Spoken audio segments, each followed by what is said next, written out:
মণিমালাস ব্লগে তোমাদের স্বাগত আর অনেক ভালোবাসা। সোমবার দিন কিন্তু আমি নিরামিষ খাই, তোমরা সবাই জানো। আর সোমবার দিন কি খাবো এটা নিয়ে কিন্তু চিন্তাভাবনা অনেকটাই চলে, কিন্তু আমি কিন্তু খুব একটা চিন্তা করি না, কারণ আমার একটা হলেই হলো।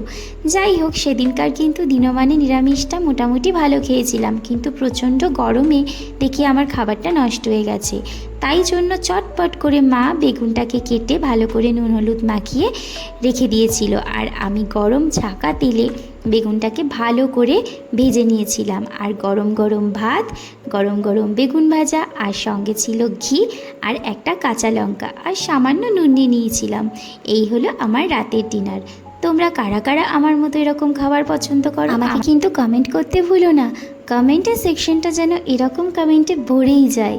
তাহলে আজকে এই পর্যন্ত, আবার একটা নেক্সট ব্লগ নিয়ে তোমাদের সামনে চলে আসবো। টাটা।